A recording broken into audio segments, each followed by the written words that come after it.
Gracias por asistir a este diálogo, nepotismo, conflicto de interés y tráfico de influencias, retos en el combate a la corrupción.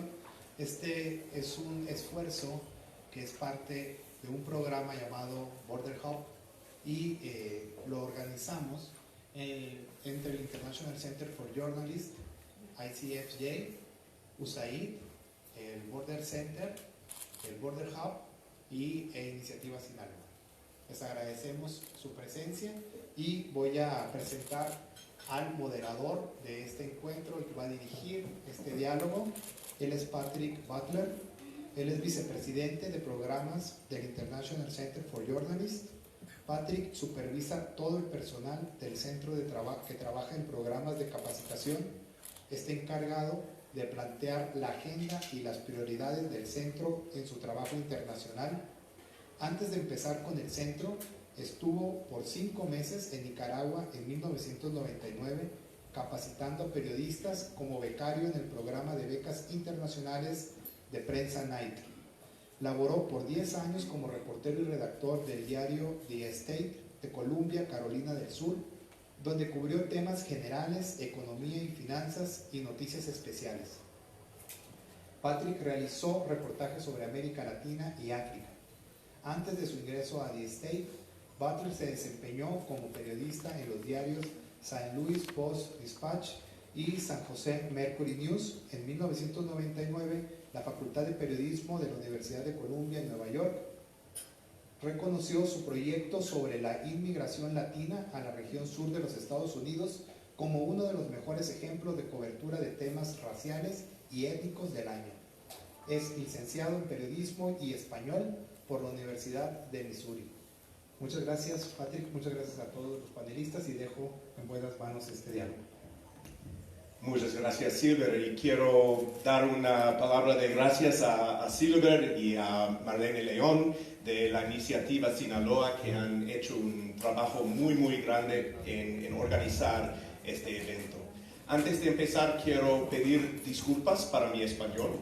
Siempre digo que hablo español como bailo la salsa, con corazón latino, pero con muchos errores. Entonces, gracias por perdonarme por mis errores. Bueno, estamos aquí para un evento muy importante y quiero dar la bienvenida a todos y reconocer una huésped distinguida en particular, que es la diputada Ana Carmen Estrada García, que es la presidenta de la Comisión Anticorrupción del Congreso del Estado de Chihuahua. Muchas gracias por estar con nosotros.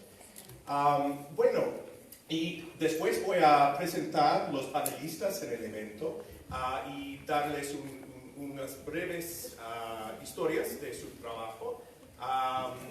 Bueno, voy a empezar con Jorge Luis Sierra, y perdónenme porque tengo que sacar mis lentes. Y Jorge Luis es coordinador y presidente del Border Center for Journalists y Bloggers, una organización sin fines de lucro con sede en Edinburgh, Texas. Dirige el Hub de Periodismo de Investigación de la Frontera Norte, un proyecto de periodismo de datos para investigar corrupción. Como becario de Knight de mi organización, el Centro Internacional para Periodistas, él creó mapas digitales para rastrear el crimen, la corrupción y los ataques a periodistas en Panamá, México e Irak. Jorge Luis y yo nos hemos conocido por muchos años y quiero decir que es un hombre increíble que ha imaginado un centro para impulsar un mejor periodismo en esta región tan importante y ahora estamos llevando a cabo su sueño. Gracias por su visión. Bueno, Francisca Jiménez Barrientos es una defensora de derechos humanos con licenciatura en Relaciones Comerciales y una amplia formación en temas de ciudadanía, de género, acceso a la información. Paquita, como es conocida, es un referente en el estado de Chihuahua por la contribución en la creación y vinculación de organizaciones de derechos humanos. Es integrante del movimiento de mujeres en Chihuahua que hizo posible la visibilización del feminicidio en Ciudad Juárez y Chihuahua, en la lucha por erradicar las violencias de género. muy importante, por el derecho a las mujeres a una vida libre de violencia, impulsando la agenda en los diversos órdenes del gobierno. También es pionera en la exigencia del respeto al voto. Fue consejero local electoral con la Red por la Participación Ciudadana. Han impulsado a la transparencia legislativa, la Ley de Transparencia y Acceso a la Información Pública, la Ley de Participación Ciudadana para el Estado de Chihuahua en 2018, en el reciente plebiscito en Chihuahua que ha quedado como referente a nivel nacional.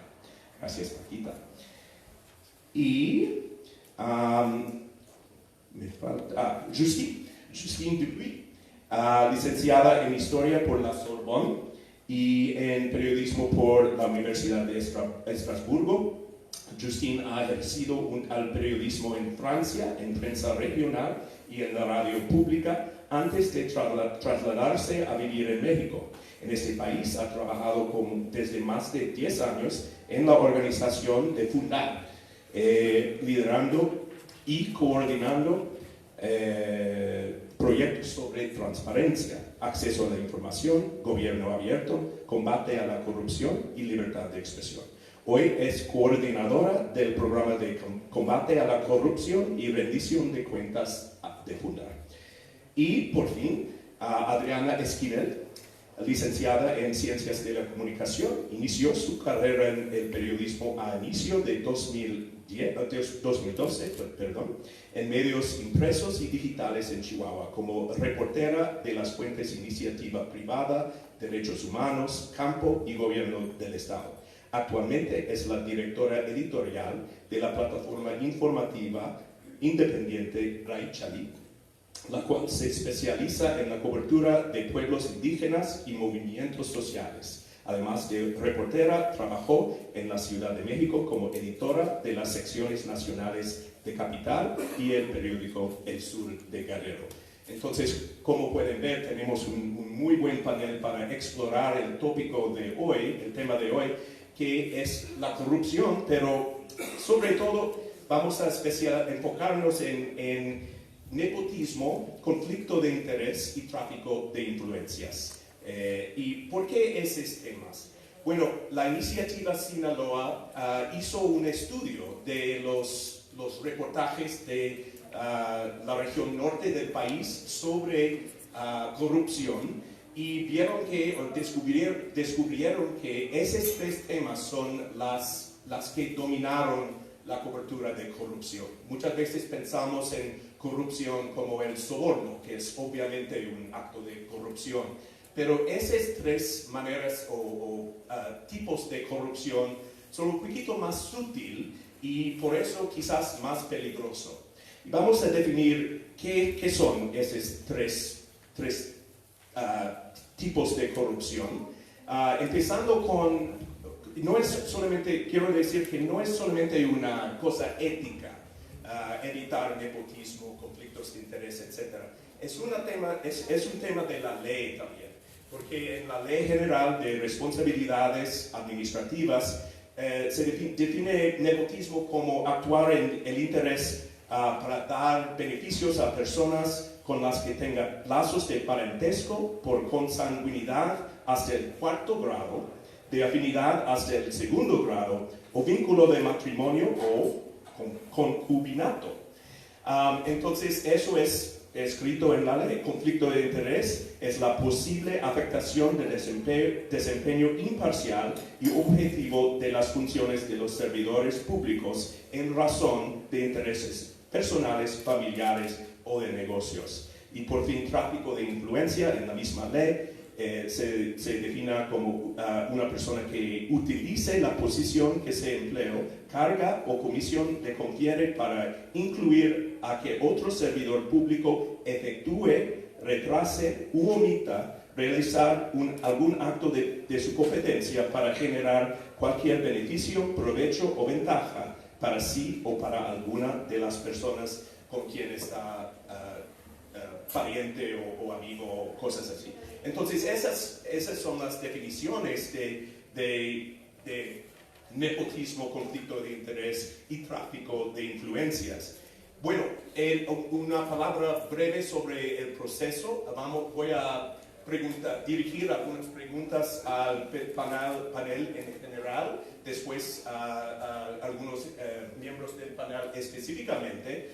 Y durante este proceso vamos a distribuir tarjetas en que ustedes pueden escribir sus propias preguntas y entonces vamos a escoger preguntas de la audiencia. Ok, voy a empezar con algunas preguntas generales para todo el grupo. Y voy a empezar con esta. Desde sus áreas de conocimiento y en términos prácticos, ¿cuál es el daño que provocan a la vida pública los actos de corrupción como nepotismo, conflicto de interés y tráfico de influencia? Quizás podemos empezar con Pachita.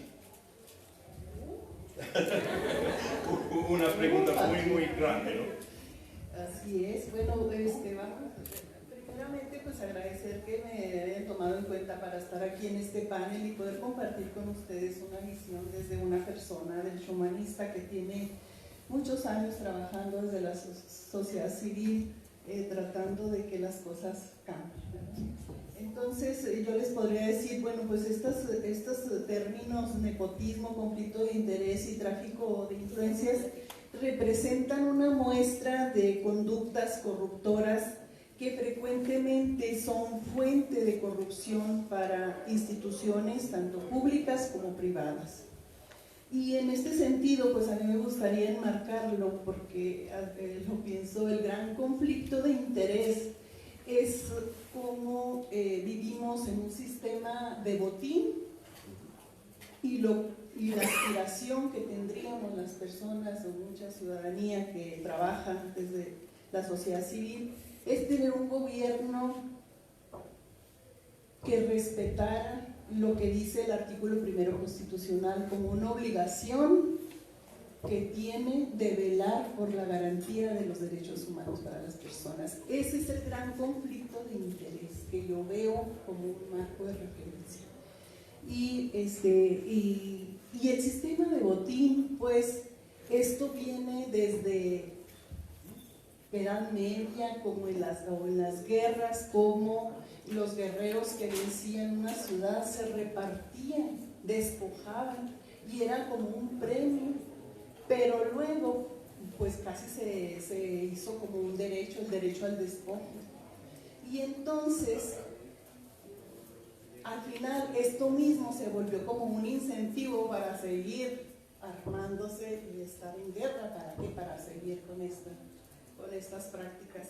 Y bueno, si hacemos una analogía desde esos hechos hasta la fecha, pues tenemos este sistema de botín en donde lo vemos como cómo se reparten los puestos y que viene siendo por etapas, porque se aseguran de los puestos, de quienes toman las decisiones, se aseguran de cómo está el presupuesto y sacar ventaja del presupuesto, luego también garantizar impunidad para tener ahí control sobre el sistema de justicia, luego en el Congreso para poder estar ahí cabildeando y cuidando los intereses. Entonces se vuelve todo un entramado capaz de sostener un sistema donde los recursos que son de todas y de todos son aprovechados por unos cuantos, ¿sí? Y eso impacta en el acceso a los derechos de las personas y de los grupos más vulnerables. Y en este marco de referencia, pues, estamos todavía hoy día tenemos este sistema vivo que se está reciclando en cada cambio de administración, en cada proceso electoral en donde le invierten dinero para asegurar puestos o para comprar a las personas que están en esos puestos. Y entonces pues es un ciclo de nunca acabar, pareciera, ¿verdad? Entonces ahora el reparto de puestos pues se da a los miembros de los partidos, a los cuates, a los grupos, a los que tienen algún interés común, las lealtades también se pagan. Entonces así es como se reparten esos puestos y pues eso viene a impactar en curva de aprendizaje, a una ineficiencia de los gobiernos para atender su obligación de velar por garantizar los derechos humanos. Esos son los impactos. Y más allá de eso, es también vulnerar a las personas que quieren hacer uso de su derecho a la defensa de los derechos humanos, ¿verdad? Y ponen en riesgo entonces la integridad, lo más valioso, la vida. Chihuahua ha sido afectado con asesinatos de personas defensoras de los derechos humanos, y periodistas también, que son parte de pues, lamentable, pues son los daños al interés público, todo esto. Así es como a grandes rasgos, pues yo lo vería en esta situación de Estado. Muy bien, muy bien. Gracias. Jorge Luis, con tu perspectiva de periodista, ¿puedes hablar un poquito sobre el daño que ves tú? Sí, yo pensaría como una manera de organizar mi propio pensamiento, la consideración es que la corrupción es un problema de seguridad nacional, y ahorita lo voy a explicar por qué. Un país, una región, un estado, para que pueda cumplir con sus metas, necesita emplear a fondo todas sus capacidades. Y las capacidades tienen que ver con la fuerza de la sociedad, la fuerza de su economía, la fuerza de sus entidades políticas y también la fuerza de su propio brazo de cumplimiento de la ley. Me refiero a las Fuerzas Armadas o me refiero a los sistemas de policía que existen para proteger la seguridad de los ciudadanos. Cuando ese sistema se vulnera, entonces se pone en riesgo todo el proyecto. En las investigaciones que hemos hecho hemos encontrado que la primera parte afectada es la parte social, y le voy a poner un par de ejemplos.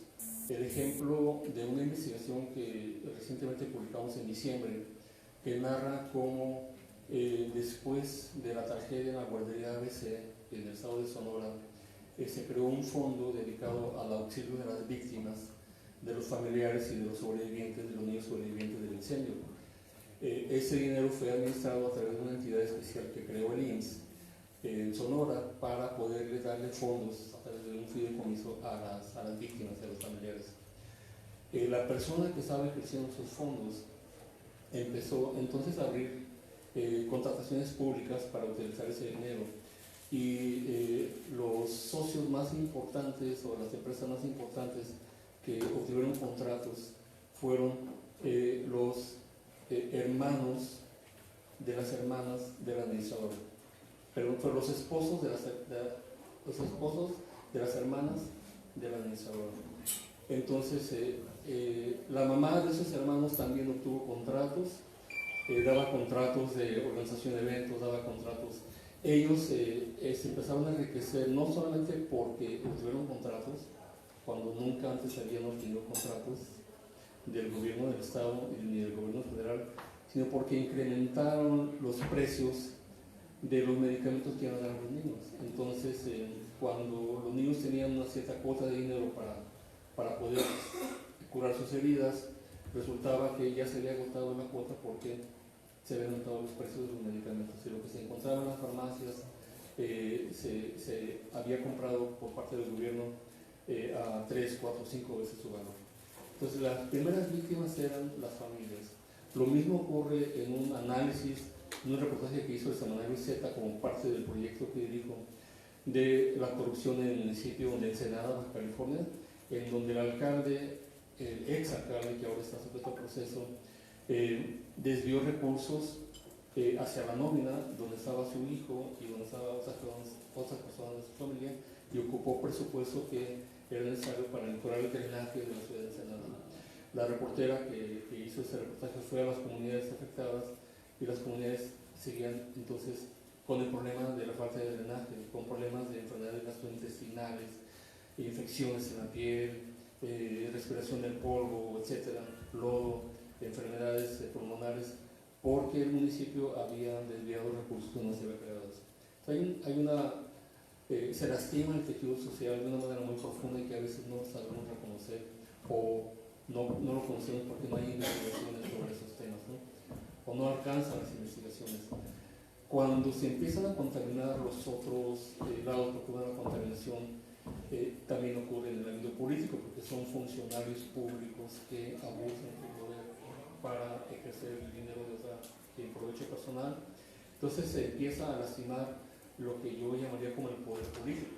Se lastima el poder social, se lastima el poder político, se lastima la economía, porque la economía empieza a verse contaminada por la corrupción, y de rato las inversiones no ocurren porque hay un ambiente que no favorece una libre competencia, sino más bien son contratos grandes que se adjudican de manera directa, no hay una revisión, no hay una supervisión.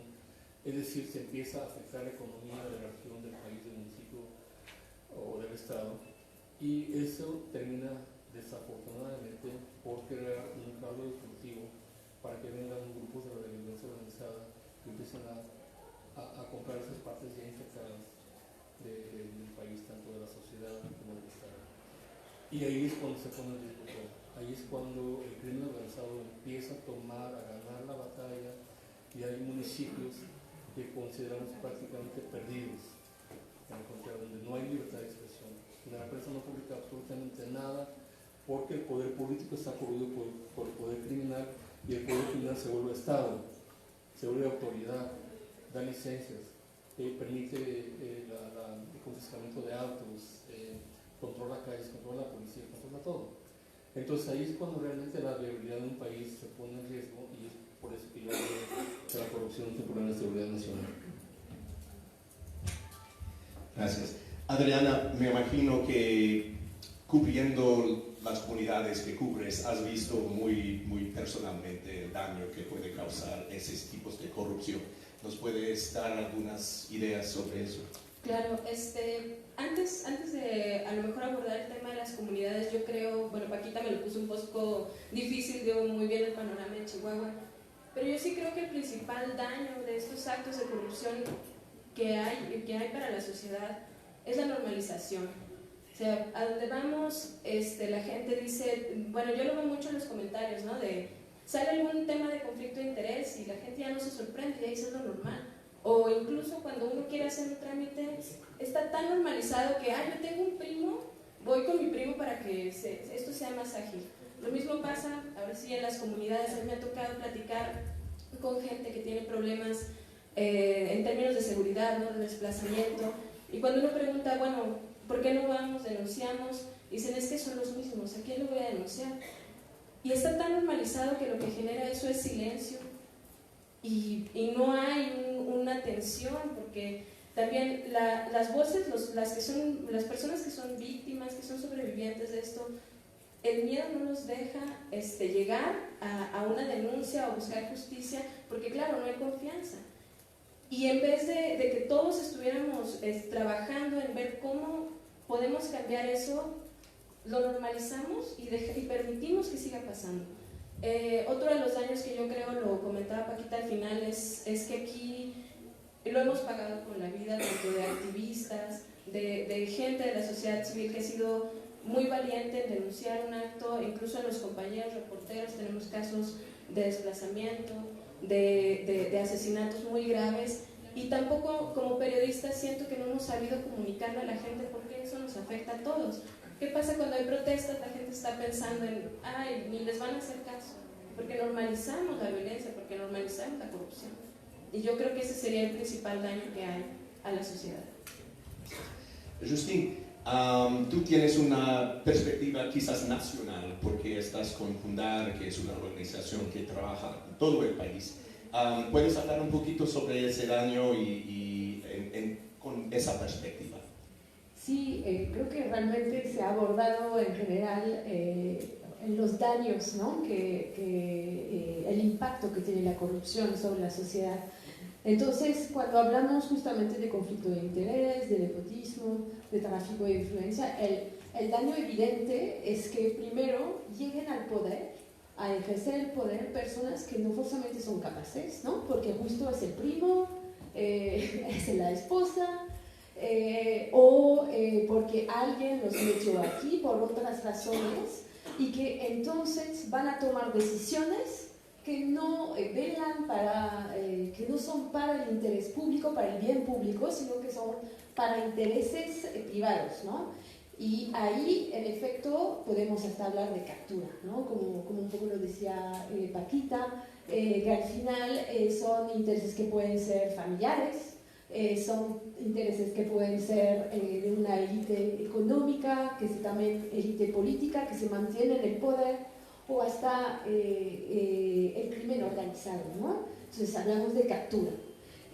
Sin embargo, a mí me parece que eso podría ser como el daño, o sea, directo, ¿no? Que al final contamos con servidores públicos que pues, no son capaces, cuya ética se puede cuestionar y que al final, en momentos dados, cuando van a tomar decisiones, no las van a tomar en función de lo mejor para todos, sino para sus intereses. Y eso tiene otra consecuencia muy grave y se ha dicho, es decir, eso tiene un impacto directo sobre la sociedad en la que vive, sobre la vida de las y los mexicanos. Y quiero contarles así rápidamente una publicidad, una propaganda de una organización que se llama Oxfam. Hace 3 años era para ilustrar la evasión fiscal, pero a mí me parece que justamente ilustra muy bien uno de los problemas de la corrupción, que es un crimen también que parece que es un crimen sin víctimas, lo cual no es cierto. Es un spot donde empiezan a llegar gente camuflada, no se pueden ver sus rostros, llegan en una camioneta y en efecto se ven que van a ir a robar un banco. Sin embargo, no entran en un banco, entran en un hospital público con la vida diaria de un hospital público, con los pacientes, y empiezan a robarse las medicinas, a robarse todo el material médico que permite que pacientes estén tratados. Hasta es un poco violento, la verdad, el anuncio, porque se roban hasta una incubadora de un bebé, ¿no? Y ahí se termina el anuncio. Y creo que esto ilustra muy bien que al final uno piensa, nada más estoy metiendo a mi primo aquí, no estoy haciéndole daño a nadie, ¿no? O pues estoy tomando una decisión, pero realmente tengo intereses, pero nadie lo va a ver y no afecta a nadie. No es cierto. O sea, justo, piensen qué ha pasado en este hospital, porque al final faltaron los recursos y el dinero para atender a estos pacientes. Pues quizá porque el director del hospital lo puso, no sé, un secretario estatal porque era su hijo y que no es un buen administrador. O quizá porque la gente que contrató a las empresas que dan las medicinas, pues al final su esposa estaba en el board y no se disculpó, y entonces pues tomó la decisión de que va a favorecer a esta empresa, y la empresa no es en capacidad de dar buenos medicamentos. Y entonces al final hablamos del derecho a la salud, de la vida de la gente, y creo que esto es muy importante. La corrupción, hay que olvidarse de esta idea de que es un crimen sin víctimas. Hay muchas víctimas y lo padecemos todos los días en México. Muy bien, gracias. Quiero seguir un tema que introdujo Adriana sobre la normalización de la corrupción, de esos actos de corrupción. Yo he visto en nuestro trabajo en todas partes del mundo una actitud cuando hay una investigación, el público dice que siempre ha sido así, siempre será así. Y es muy difícil combatir la corrupción cuando no podemos convencer al público que podemos tener un resultado. Y entonces me gustaría saber de los panelistas qué piensan que podemos hacer para combatir esa actitud, y también si conocen algunos casos en que había una investigación, que sea del gobierno, de la sociedad civil o de los periodistas, que resultó en alguna sanción, que tuvo resultado, que podemos mostrar al público que sí, hay algo que podemos hacer. Quizás porque tienes el micrófono puedes empezar. Justine. Bueno, me gustaría concentrarme en el tema del conflicto de interés, porque en efecto fue muy interesante saber por qué han escogido estos temas. Y en efecto el conflicto de interés es un tema usado muchísimo también por los periodistas, que parece una marca, y cuando escuchamos esto, pues al final no sabemos bien a bien de qué se trata, ¿no? Y hay muchos, justamente, zonas grises donde no entendemos el alcance también de hasta dónde se puede sancionar, porque al final todos O sea, todos podemos tener conflictos de interés y no forzosamente es ilegales. Entonces, desde la puesta en marcha de la ley, justamente de las leyes anticorrupción en la reforma del 2015-2016, uno se obligó, ¿no?, a tener esta declaración de interés, ¿no? Ahí normalmente ya los funcionarios deben plasmar los diferentes intereses que tienen, que sean económicos, familiares, y también hay la declaración de patrimonial, ¿no?, que justamente es lo mismo, ir viendo dónde está el dinero, ¿no? Entonces, eso es una herramienta para prever y para tratar de prevenir, los conflictos de interés. En la ley general realmente se sancionan dos cosas, ¿no? Como les decía, al final tener intereses, pues todos tenemos, ¿no? Se sanciona el hecho de que justamente hubo un ocultamiento del interés o un ocultamiento también del patrimonio, o sea, no se puso bien a bien en la declaración que teníamos este interés. Y el otro es realmente cuando la falta es cuando actuamos bajo conflicto de interés, ¿no? Entonces, justamente, ¿no?, en el caso que contabas, José Luis, a lo mejor ahí, pues, ¿qué tenía que haber hecho? Pues la persona no podía contratar a las esposas, no tenía que haber tomado la decisión él, ¿no? Debería de haberse excusado, ¿no? Entonces, al final, la idea del conflicto es para ir excusándose, ¿no? Y que cuando hay situaciones que pueden pasar, no es un problema si justamente el funcionario se excusa. Lo que sí son faltas son no hacerlo, ¿no?, o esconder interés. Y ahí se sanciona, ¿no?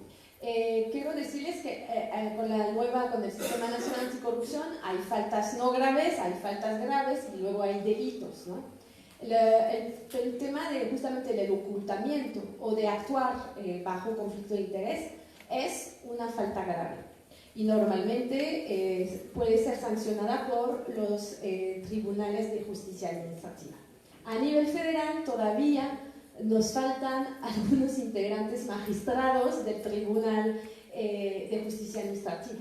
Entonces, ahí hay una complicación por la implementación de estas nuevas leyes, de justamente saber qué está pasando con los conflictos de interés. He estado buscando cifras justamente de qué ha pasado desde 2017 y no he podido encontrarlas. Las solicité, pero pues se tardan un poquito en contestarse. Hay creo que una oportunidad, tanto para los periodistas como para la sociedad civil, de estar vigilando qué está pasando con justamente todo este sistema que ya se ha implementado y que está a medio camino para saber si realmente hay denuncias por conflicto de interés y qué está pasando en estos casos. Entonces ahí me parece que las cifras no existen por el momento, desde 2017 no las puedo encontrar. Antes he encontrado de 2002 a 2017 hubo más de 1.800 denuncias estoy hablando a nivel federal, por conflicto de interés, ¿no?, hasta que entró en vigor la nueva Ley General de Responsabilidades Administrativas, y del cual más de 50% solamente se quedaron en procesos de investigación y se sancionaron al final un 30%, ¿no?, de estos 1.800, pero estamos hablando de 2002 a 2017, ¿no?, nada más para que se den cuenta. Entonces, queda mucho por hacer. Sí se sanciona, como pues, muestran las cifras hasta 2017, pero habría que ver qué está pasando hoy en día con justamente todas estas faltas graves, porque no solamente el conflicto de interés, sino también el tráfico de influencia y el nepotismo son faltas graves, y todavía a nivel federal nos falta un tribunal de justicia administrativa completo. Gracias. Adriana, ya has hablado un poquito de este tema, pero ¿qué crees? ¿Hay algo que podemos hacer para convencer al público que no siempre será así? Yo creo que como periodistas hemos sido cómplices directa o indirectamente de esta apatía, porque creo que en las mismas redacciones se nos ha olvidado que nuestro trabajo es para la gente, no para el político, no para quedar bien con alguien. O sea, nuestro trabajo es que la gente tenga el derecho, tenga este acceso, ¿no?, a la información y nunca le hemos preguntado a la gente qué quiere leer, o cómo le gustaría que la información llegara, o qué temas le interesan. Y en los temas que nosotros sabemos que son de interés público, tampoco nos hemos puesto a pensar realmente en cómo lo explico, de qué manera se lo doy a mi público.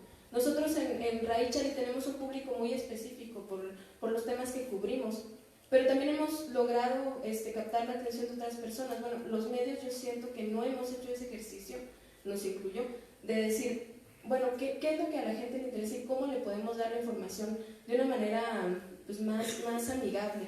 Tenemos a lo mejor todos los números y decimos el 67% de la gente no tiene acceso, pero pues ¿cuánto es ese 67%? No le ponemos el rostro humano al trabajo que hacemos, y por eso la gente no se identifica con el trabajo que hacemos. Yo creo que desde ahí, desde el periodismo, nuestra tarea es cómo llegamos a la gente, qué quiere leer la gente, cómo recibe la información, porque también en algunos lugares solo hay radio, en algunos lugares a lo mejor, por ejemplo, los jóvenes, ¿no?, que están en redes sociales, bueno, material multimedia. No hemos hecho ese ejercicio, creo. Y históricamente los medios hemos estado, bueno, en general, ¿no?, ha sido una complicidad con los gobiernos. Se ha perdido el fin del periodismo y se ha hecho más un interés económico, incluso de poder. Por eso no tenemos credibilidad, y aquí la gente nos ve a todos igual, porque no saben que yo hago qué o quiénes ni siquiera nos ubican, ¿no? Nosotros no somos para la fama. Entonces nos encasillan a todos, y claro, o sea, nosotros tenemos una deuda con la gente porque no hemos hecho este ejercicio. Yo creo que replantearnos eso desde las redacciones y ver las condiciones que tenemos en cada ciudad, en cada estado, cómo podemos llegar más a la gente para que volvamos a tener ese contacto. Muy bien, gracias, Adriana. Paquita, el mismo tema, pero puedes hablar un poquito sobre casos que conoces en que había sanciones, en que podemos mostrar al público que sí hay resultado. Bueno, pues aquí Chihuahua, a partir de la alternancia en el poder del gobierno del estado de Chihuahua, atrajo la mirada por una serie de denuncias que se hicieron desde el gobierno para con los funcionarios de la administración pasada, y bueno, resultado de ello pues fue que están detenidas, pues están presos a nivel de secretarios, de auditores de la Auditoría Superior del Estado, y pues bueno, órdenes de aprehensión contra el exmandatario. Y fue posible pues por esta alternancia que puede, y hubo consecuencias, y se está haciendo justicia, pero sin embargo pues hay quienes lo dicen como que es una justicia selectiva, porque todavía no se ve que se haya también llegado a consecuencias para funcionarios de esta administración. A lo más que se llega es el despido, ¿verdad? O que se cese alguna obra. Entonces, creo yo que sí es de reconocer el esfuerzo que se ha tenido para pues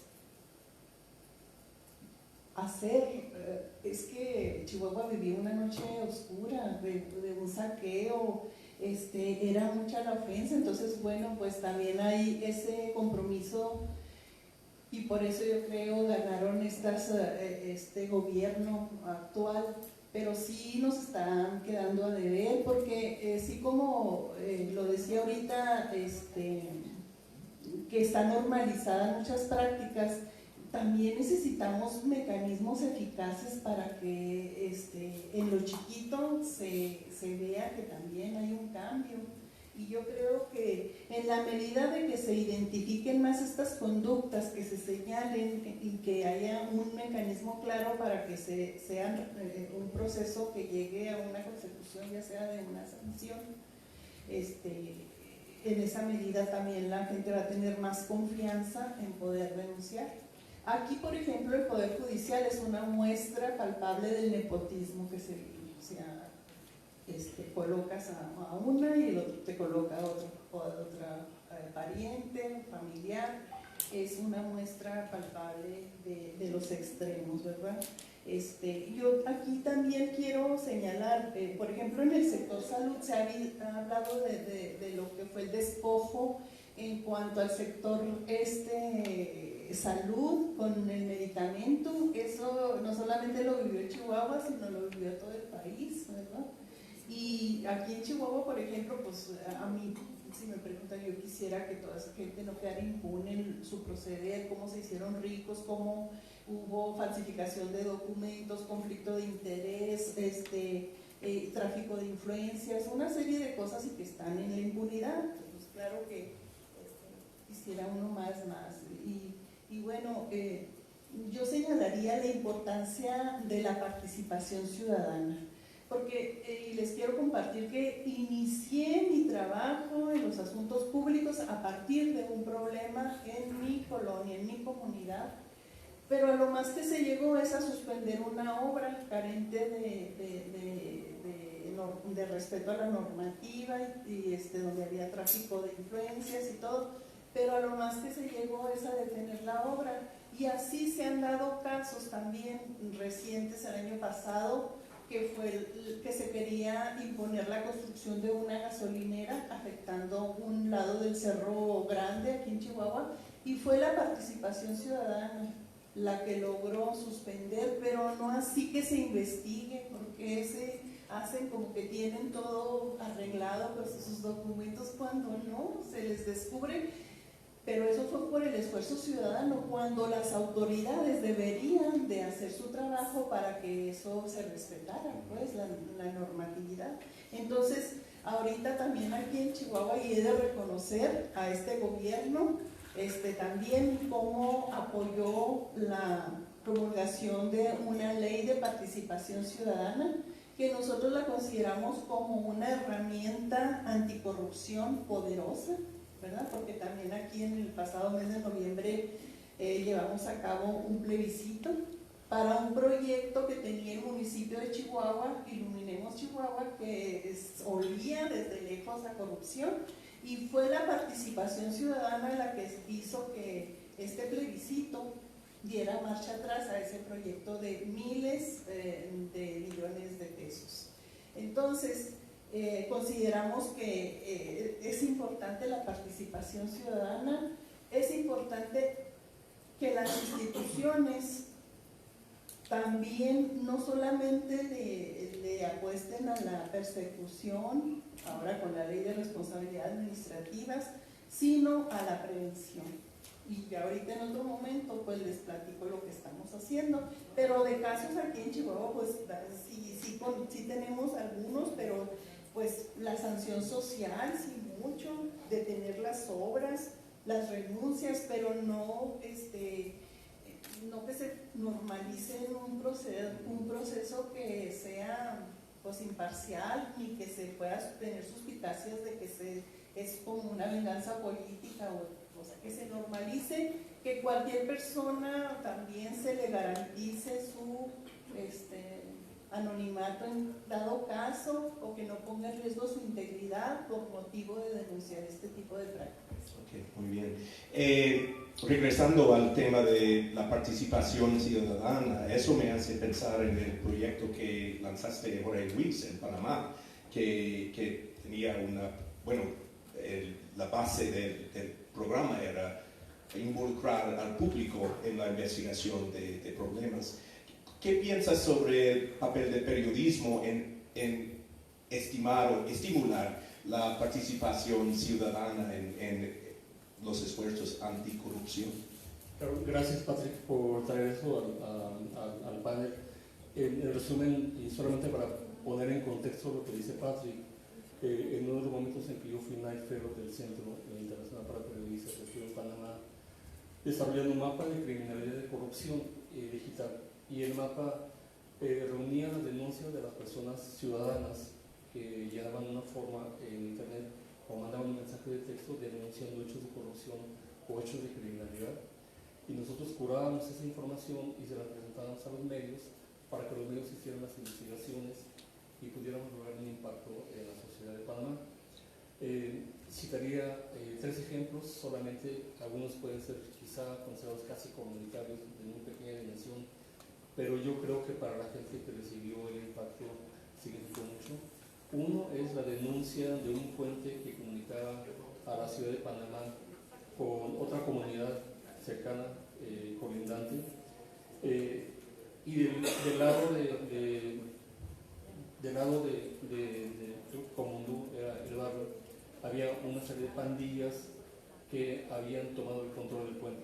Era una vía rápida y entonces las personas que se dirigían a trabajar a la ciudad de Panamá tenían que cruzarse la vía rápida porque no podían cruzar el puente porque eran asaltados. Eso lo investigó la prensa de Panamá, el periódico más importante del país, y cuando íbamos pasando por el puente como 15 días después encontramos con que los anuncios espectaculares que hacían un efecto de túnel en el puente habían sido bajados, las cámaras de seguridad estaban funcionando y la policía de Panamá había enviado a varias patrullas a vigilar la zona, y el puente de alguna manera fue recuperado por la sociedad civil. La gente, en lugar de aventarse a tráfico, cruzaba el puente de manera normal. Un impacto que pues, causó beneficio a una comunidad de cerca de 32,000 personas que vivía en esa zona. Entonces podemos hablar de un cierto impacto ahí. Otro impacto que se logró fue en Chiriquí, que es una provincia que está en frontera con Costa Rica. Había denuncias ciudadanas al mapa que hablaban de una banda de narcotraficantes, al parecer de origen colombiano, que estaba utilizando una vieja planta bananera como una pista de aterrizaje para aviones cargados de droga en su viaje hacia el norte, hacia México o hacia Estados Unidos, y estaban aterrorizados los ciudadanos.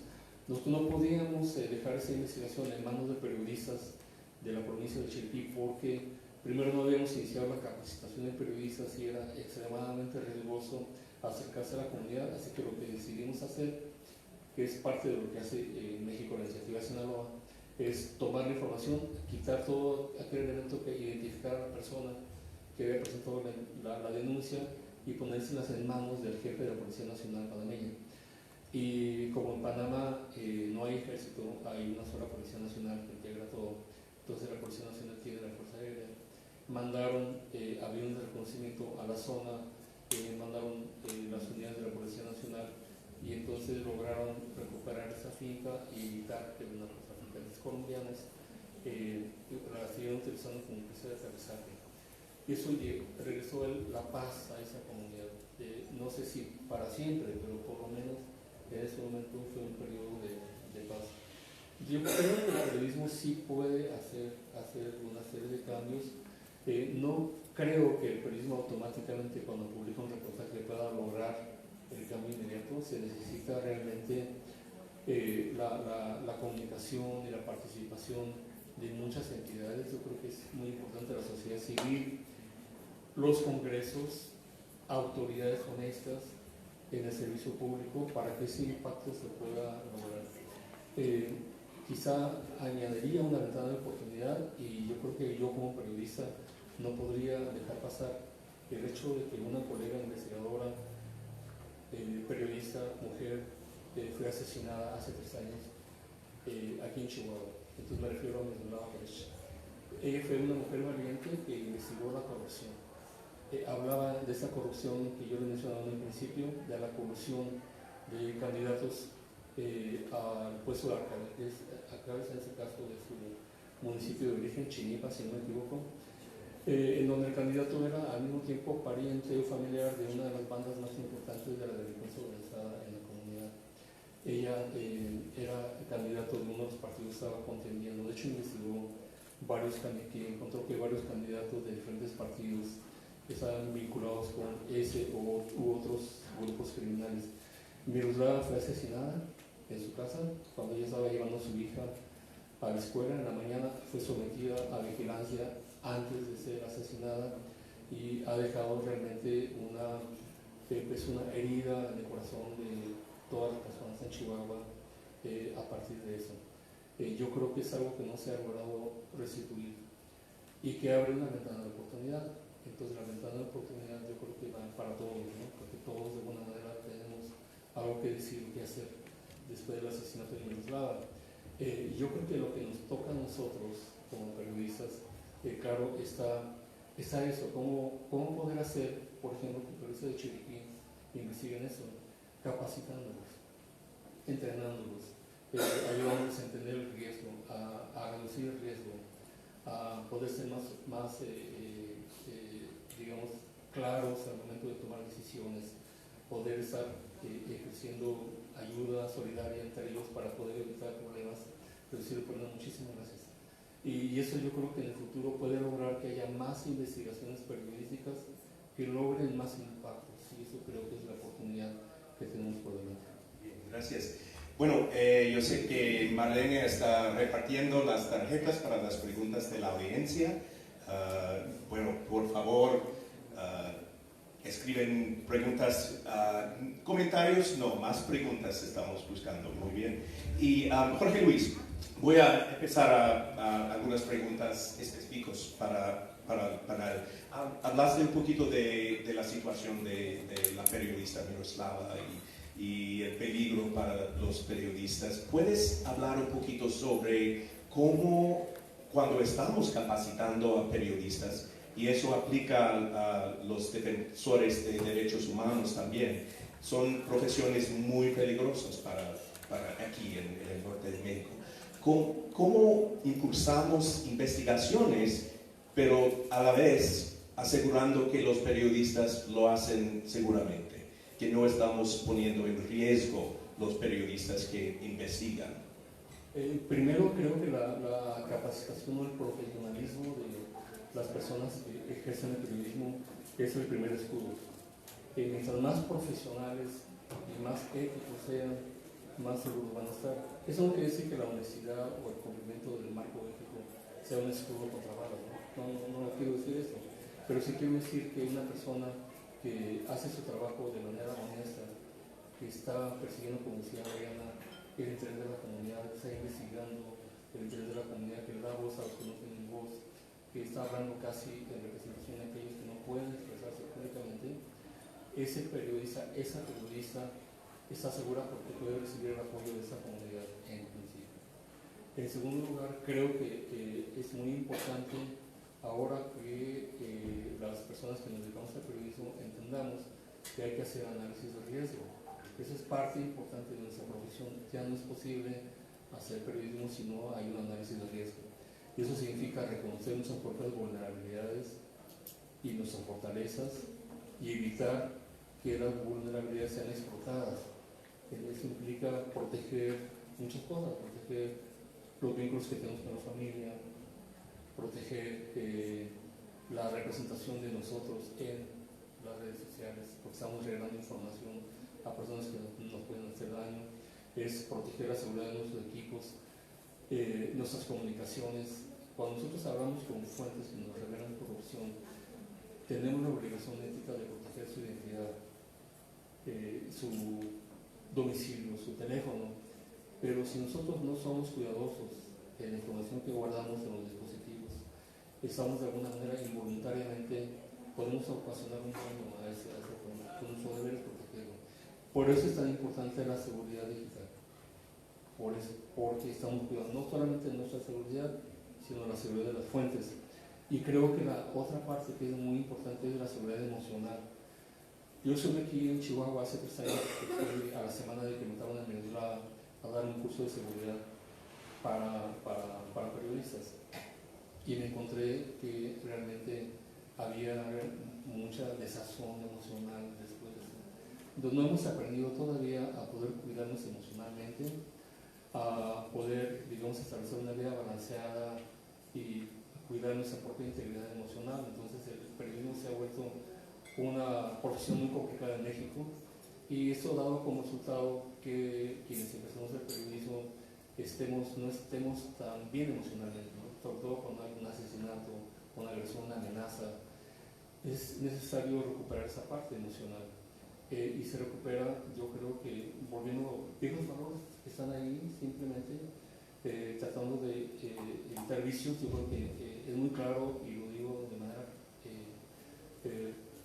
reconociendo la experiencia de cerca de 30 años más que tengo en el periodismo, el alcoholismo era un factor muy grande en el periodismo. Ahora veo de una forma muy positiva que está haciendo cada vez menos ese problema en generaciones nuevas que están llegando al campo del periodismo, pero que aún sigue persistiendo esa idea de que después de un día riesgoso, complicado, no conseguí información, no la conseguí parcialmente, pues me voy un poco a relajar a la pantalla. Muchos periodistas han muerto en la noche, en la madrugada, cuando salen ya. Entonces sí es necesario cambiar algo de nosotros mismos. Y lo último creo que lo da la labor profesional es reducir el riesgo legal a través de la verificación. Eso solamente se ocurre cuando las personas que están en el periodismo están muy capacitadas, verificando realmente lo que escriben y publicando solamente información verificada. Cuando todo eso se reúne, no quiero decir que el riesgo vaya a eliminarse, pero sí va a reducirse de manera significativa. Muy bien. Una pregunta para Paquita. ¿Considera que el sistema estatal anticorrupción de Chihuahua funciona adecuadamente, denunciando, investigando o sancionando esos actos? ¿Y qué necesitan mejorar? Pues mira, el sistema estatal anticorrupción estuvo pasando por un proceso bastante tardío en la conformación de todos los integrantes del tribunal, la fiscalía. Ahora recién se aprobó la nueva ley de fiscalización y pues todo eso es parte de un gran engranaje que falta, pues ahí se detiene. Entonces pienso que en su etapa inicial fue bastante lenta, ¿sí? Y ahorita pues tiene retos importantes también. Por decirles algunas cosas, lo que está faltando pues es los órganos internos de control que debe de haber en las instituciones y esos todavía no están funcionando, excepto en el municipio de Chihuahua y con grandes deficiencias. De los 67 municipios solamente Chihuahua tiene el órgano interno de control, el Congreso tampoco lo tiene, y bueno, la función pública pues se le encomendó, pero ha habido un retraso. Hay quienes dicen que es una estrategia de retraso, pero los órganos internos no funcionan. Si no tienen eso, pues el proceso para la denuncia pues queda muy difícil. Pues, bueno, ahí, no. Se tiene conocimiento de que han llegado más de 1000 denuncias, quejas y denuncias, pero que luego se vuelve un embudo porque en las investigaciones no se conoce bien a bien, o sea, sí le falta, la verdad, sí le falta, aunque yo veo que hay esfuerzos, pero también los hechos son los que van a hablar. Una cosa importante que yo les quiero compartir es también el esfuerzo que se hace desde la sociedad civil, en donde tenemos una herramienta que se llama ICIPIE, que es un índice ciudadano para medir el grado de fortaleza que tiene una institución en los esfuerzos de la ética pública, porque ahorita que decías de cómo es importante ir eliminando estas conductas no deseadas, y es a partir de que se tenga claridad, de tener un código de ética, un código de conducta, que sea claro para todas las personas que trabajan en las instituciones, que se tengan identificadas también situaciones que puedan ser probabilidades de riesgo, y ese índice lo aplicamos aquí en Chihuahua y va encaminado a empujar, a contribuir a que las instituciones se fortalezcan en esta parte importante, impulsando estos esfuerzos anticorrupción más en lo preventivo, en que sí apliquen lo que es lo normativo, ¿verdad? Que sería la persecución de algún acto constitutivo de delito, pero también si promocionan, si capacitan, si están identificando el riesgo, porque aquí miren, lo que buscaríamos es que bajen las incidencias de estos actos, más de que se estén sancionando y sancionando, porque a final de cuentas perdemos, porque son recursos públicos. ¿Cómo hacemos esta cultura donde estas conductas corruptoras se vayan eliminando? Pero hay que tener mecanismos para poder impulsar que se vayan eliminando, que haya Entonces, también otra cosa que es de destacar es que se va aumentando, es mucho el dinero que se invierte también para el control y la gestión pública, la desconfianza nos cuesta mucho, pero lo que queremos es que haya resultados y que se vaya asentando una cultura de que eso no es permitido y que más allá podemos también como desde la sociedad civil también reconocer a las instituciones que se esmeran en cumplir con estos parámetros. La función pública está a punto de emitir lineamientos que para mí ya los debería de haber emitido desde hace mucho, pero para que cada institución, cada secretaría tenga su código de ética. Aquí nosotros estamos muy esperanzadas porque el Comité Estatal de Participación Ciudadana, que son nuestros representantes en ese sistema, tengan este proceso y tengan su código de ética, y ahí vamos a colaborar también porque necesitamos un comité fuerte, muy cercano con la gente, y que todos estos esfuerzos pues vayan encaminados a reconocer el esfuerzo, y también desafortunadamente se tiene que sancionar, y esa sanción tiene que verse con claridad. A mí me gustaría también decir que es necesario tener protocolos de denuncia. ¿Para qué? Para que se asegure el anonimato de las personas. Sabemos de hechos de corrupción, pero no cualquier persona se anima a hacer una denuncia también. Entonces, en otra línea de trabajo, y que a lo mejor es válida también para los periodistas, nosotros desde la sociedad civil estamos construyendo redes, porque es como nos vamos a dar más fuerza.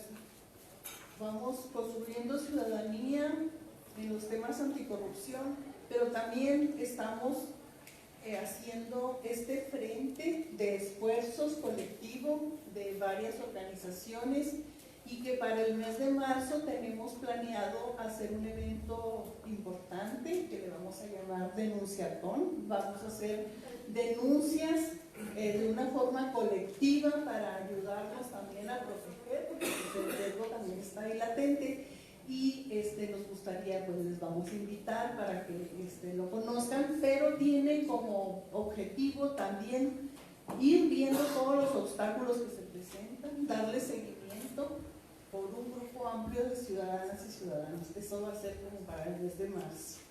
Muy bien, me gusta este término, el denunciatón, que tenemos que hacerlo en cada país en que trabajamos, incluyendo el mío. Bueno, Adriana, durante los últimos días hablamos un poquito con la iniciativa Sinaloa sobre periodismo de incidencia, que el periodismo debe de hacer más que solamente revelar actos de nepotismo o conflictos de interés. ¿Qué opinas del papel del periodismo en no solamente reportear, sino quizás hacer más para proponer, para impulsar un cambio positivo en la lucha? Bueno, de manera personal creo que de entrada yo no estaría en el periodismo si no pensara que podemos hacer algo. El trabajo es duro. Yo creo que en Chihuahua sí tenemos una deuda muy grande en el tema del periodismo de investigación. Realmente no lo hacemos. Hay señas de que sí está el interés, pero tal cual el periodismo de investigación, como lo hemos visto, como nos ha enseñado Jorge Luis, ¿no? De los aspectos que se tienen que abordar, la comprobación, incluso lo que comentaba yo de dar un rostro social al tema de corrupción, sí tenemos una deuda, no lo estamos haciendo, y por eso creo que es muy importante las iniciativas como el Border Hub, porque nosotros en nuestra misma dinámica no nos damos el tiempo de la capacitación. A los medios también no les interesa capacitar, porque también es quitarle un día a un reportero. Entonces, yo creo que sí podemos hacer cambios. Necesitamos replantearnos la manera en la que trabajamos, tanto personalmente como en el medio en el que estamos, en las plataformas en las que publicamos o contamos las historias. Y pues bueno, nos comentaba Silvia, creo que sí hay ejemplos grandes donde se puede hacer algo. En otros países lo vemos, la investigación, por ejemplo, Odebrecht, generó protestas de la gente que logró quitar a los funcionarios que estaban haciendo. Yo creo que se puede, pero sí tenemos que nosotros desde nuestra trinchera preguntarnos qué estamos haciendo mal, qué podemos hacer bien y ocuparnos en ello. ¿Y te consideras como defensor de los pueblos que cubres, como que son muy aislados, muy pobres? ¿Te consideras como su aliado o es más algo un poquito de distancia? Pues bueno, creo que los periodistas también no somos héroes, ¿no? O sea, nosotros acompañamos a la gente, pero no podemos decir que los representamos como a lo mejor una organización civil o algo. Claro, estamos ahí porque nos interesa dar voz, ¿no? O que se conozca, que la gente que está en la ciudad, que incluso en un panorama nacional, conozca las historias de lugares, en el caso de la sierra, ¿no? Que no hay acceso fácil, que no hay comunicación, pero sí creo que aquí hay una línea sí delgada entre si hacemos activismo o periodismo, pero sí siento que es muy importante que como reporteros no nos sintamos héroes, ¿no? O como la voz, porque nosotros no tendríamos ese material sin toda la gente valiosa que pese a no sé, la inseguridad, pese al riesgo que enfrentan, se atreven a denunciar. Entonces, creo que más bien nosotros podríamos ser el canal, ¿no? Por el que ellos puedan utilizar para dar a conocer las historias, más que nosotros, no sé, ir a descubrirlos, ¿no? Creo que esa sería la diferencia aquí, es en esta delgada línea entre el activismo y el periodismo. Muy bien, gracias. Y Justine, como experta en anticorrupción, ¿cuál es el panorama que identificas en los estados y en la federación respecto al combate a la corrupción? No voy a hablar de los estados porque la verdad cada estado es un mundo, pero a nivel federal y lo que está pasando, primero me parecía que fundamental lo que han dicho sobre la importancia de la participación ciudadana y de la libertad de expresión, ¿no? Y del rol de los periodistas. Es demostrado con cifras que justamente en los países donde hay más libertad de expresión hay menos corrupción, ¿no? Entonces ahí hay una relación directa entre el rol de los medios de comunicación en por lo menos poner en la mesa las denuncias, ¿no? Y realmente menos corrupción. También es fundamental la participación ciudadana, como bien lo decía Paquita. Me parece que el problema con la corrupción es que lo que hace es que debilita la democracia, crea instituciones que no son funcionales, entonces esto impacta la confianza de la gente en estas instituciones y no hacemos nada, ¿no? Entonces este círculo vicioso, lo que hay que hacer es realmente hacer de este círculo vicioso un círculo virtuoso, y estoy también convencida que empieza con la participación ciudadana. En un estudio de la OCDE mostraban que todo el tema del control interno que se desarrolla justamente, ¿no? A través de las secretarias de funciones públicas, de los órganos internos de control, todo este control interno es menos importante cuando funciona que la misma denuncia ciudadana para poner en el debate público o los ojos sobre casos de corrupción. Hay más casos que se revelan por la denuncia de la gente todos los días, entonces ahí sí creo que empieza también con esto. Realmente hay periodistas, hay organizaciones que trabajan, y también quería poner en la mesa que como es una de las prioridades de este nuevo gobierno, se han desarrollado cosas. Existe una plataforma de denuncia que es a nivel federal, de la Secretaría de Función Pública, donde están trabajando, es nueva desde julio, ¿no? Existe, y están realmente trabajando sobre la confidencialidad y sobre darle seguimiento a las denuncias. El problema aquí es que ellos no tienen competencia, ¿no? en los estados, pero les ha llegado muchos denuncias de los estados, y eso permite que también la federación le tenga un ojo, ¿no? A estos casos. Entonces ahí es una posibilidad. También hay otras posibilidades desde la misma ciudadanía. hay la plataforma México Leaks, donde ciudadanos pueden poner denuncias y ahí también se protege un máximo justamente la confidencialidad, ¿no? Entonces me parece fundamental este punto. ¿Qué está pasando a nivel federal? Creo que en términos de leyes hoy en día, cuando hablamos justamente de estos casos de estos posibles actos de corrupción como nepotismo, conflicto de interés, para hablar de conflicto de interés tenemos un marco muy robusto y muy sólido, ¿no? Desde justamente la reforma del 2015 se han creado 7 leyes anticorrupción, es esta ley también de justamente la ley general para de responsabilidades administrativas, donde se plasma que cuando se debe sancionar este mismo nuevo gobierno ha hecho cambios a esta ley para aún más ser severo con el conflicto de interés. Hoy en día en las directrices un funcionario debería de separarse de intereses que tiene, intereses económicos que tiene cuando va a ejercer una función que no puede estar ejercido sin que haya un conflicto de interés, ¿no? El mismo tema de la famosa puerta giratoria.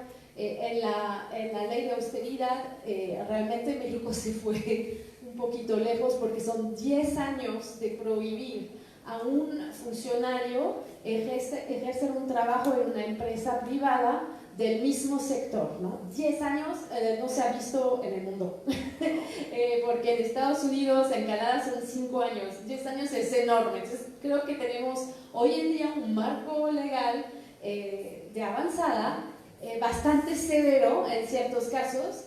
El tema ahí va a ser la implementación. Entonces ahí también yo creo que es un tema fundamental ver cómo pueden implementar y estar atrás, ¿no? Tanto periodistas como sociedad civil, para ver cómo se implementa lo que tenemos. Entonces yo creo que hoy en día el reto, por favor, dejemos de hacer nuevas leyes, sino implementemos lo que hay, porque hoy en día sí tenemos un marco bastante avanzado en la materia. Muy bien, gracias. Y tenemos muchas preguntas de la audiencia, fantástico, y voy a tratar de incluir lo más posible. La primera pregunta es para Adriana, si puedes pasar el micrófono. ¿Qué le sugieres a las juventudes para combatir la corrupción, jóvenes en particular? Informarse, seguir a Raicha, no es cierto. Yo creo que pues, lo principal sí es eso, el informarse y el intentar romper esta apatía, ¿no? Porque si no nos identificamos con la otra persona, con los actos de corrupción que hay y vemos cómo nos puede afectar a nosotros, perdemos sensibilidad. Entonces yo creo que sería por ahí, de entrada, informarse de lo que pasa en su comunidad, platicar incluso, ¿no? Con la gente, ver qué otros problemas viven y buscar como una solución, ¿no? Desde ahí yo creo que cuando nos empezamos a involucrar, nos interesa actuar, nos interesa que exista un cambio. Si no estamos involucrados, si tenemos una visión nada más pues individualista, no vamos a poder romper ese tipo de actos. Muy bien, gracias. Y la próxima, para Paquita, y bueno, no sé si puedo encontrarla. Era...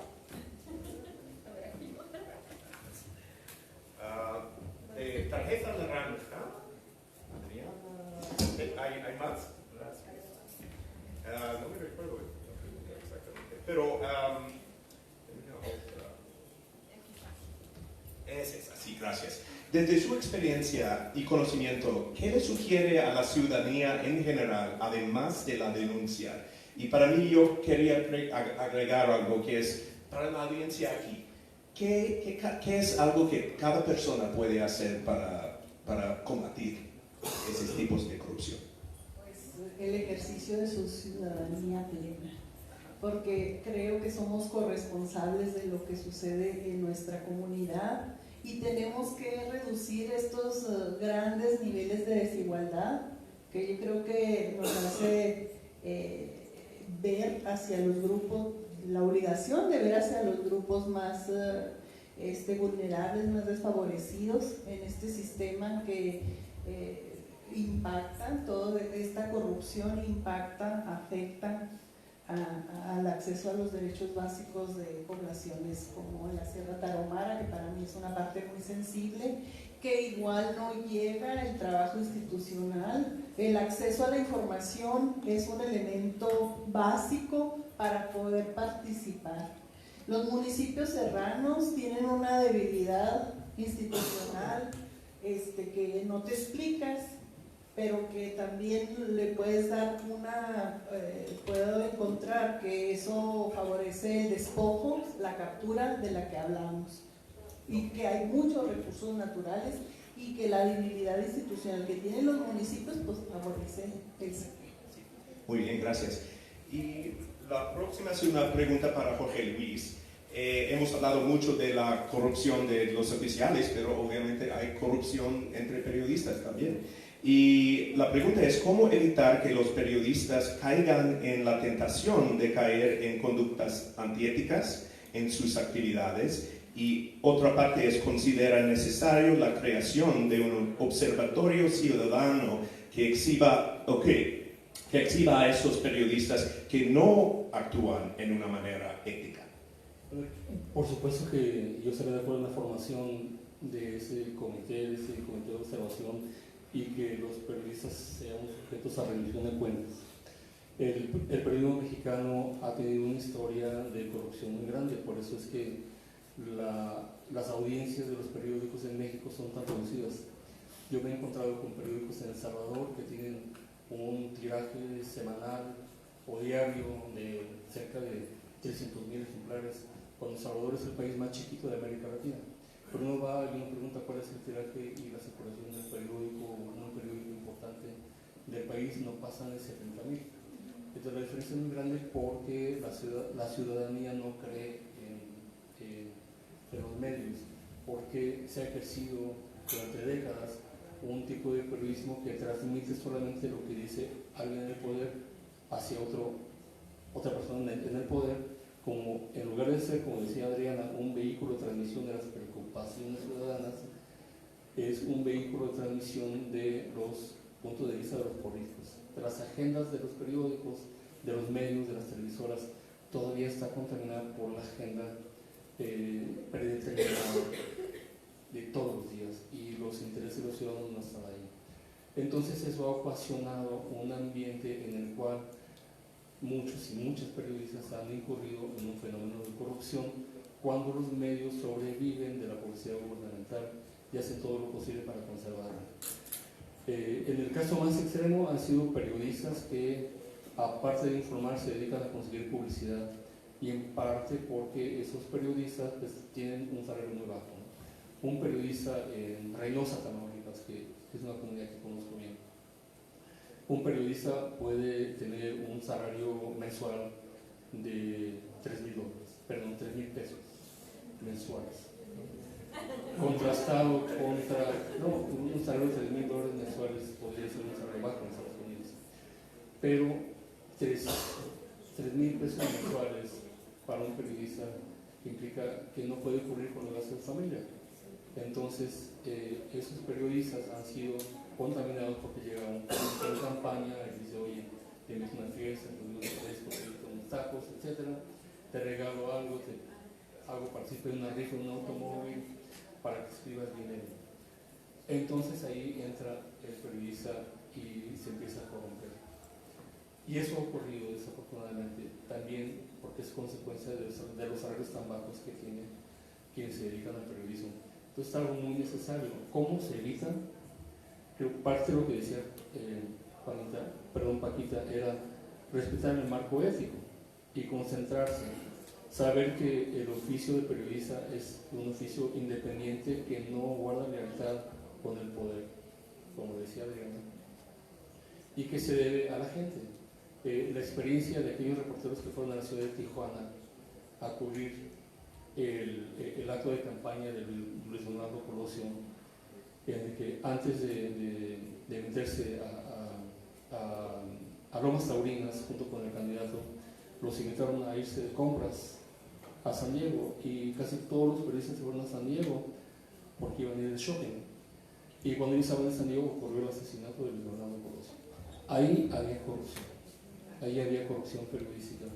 Eso creo que ha sido menor y que ahora periodistas jóvenes son de alguna manera han pasado por la universidad, era diferente de la generación anterior, comprenden más, han incorporado marcos éticos y son de alguna manera más resistentes ante el hecho de la corrupción, y esa es una ventana de esperanza que hay para el periodismo. Yo creo que deberíamos de cuidar mucho de esas generaciones, educarlas, entrenarlas, ayudarlas para que puedan llegar a ser no solamente buenos periodistas, buenos ciudadanos.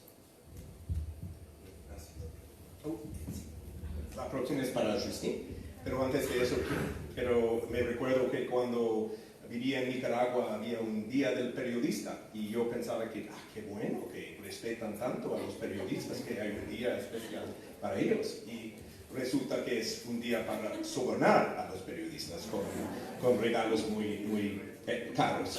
Bueno, Justin, la pregunta es, ¿cómo podemos, los ciudadanos presionar al gobierno del Estado para que el castigo a los exfuncionarios no sea selectivo? ¿Existen agrupaciones para esto? Selectivo es la palabra. Sí, no. Y creo que justamente también era un punto que me parece importante. Paquita habló de cambio justamente, ¿no? de cambio de poder en Chihuahua, lo que permitió que se dio justamente, ¿no? un combate a la corrupción. Y en efecto, es lo que luego podemos ver, ¿no? El problema ahí es que luego no se cambia en una casa de brujas, ¿no? Y que sea realmente una herramienta para eliminar los oponentes, ¿no? Y que entonces a unos se le aplique la ley y a otros pues no se le aplica y a otros no. Fue un tema ahorita que salió con el tema de conflicto de interés justamente de Bartlett, ¿no? Que al final la secretaria de la Función Pública reconoció que no, después de haber investigado, que no había conflicto de interés, lo cual puede ser muy cuestionado. Aquí hay un tema de justamente las famosas declaraciones, ¿no? de interés y las declaraciones patrimoniales. Desde 2017, desde que se tenían que implementar las leyes anticorrupción, se ha trabajado sobre formatos tanto de interés como de patrimoniales para que sean bastante exhaustivos. Sin embargo, cuando entró el nuevo gobierno hubo un acuerdo de que todavía no se iban a implementar, se iban a implementar los viejos formatos, ¿no? Hoy en día ya a partir del 2020 se van a implementar, y ahí sí Bartlett tendría que justamente informar de manera mucho más amplia, ¿no? Pero bueno, es un tema que creo que existe riesgo, hay que estar como muy alertos, ¿no? También quería mencionar justo un poco el tema que tiene que ver con castigar, ¿no? En efecto, ¿cómo hacemos que también al final decían del caso de Brecht, en países sabemos que hay hasta presidentes, ¿no? Que hubo investigaciones en contra de presidentes.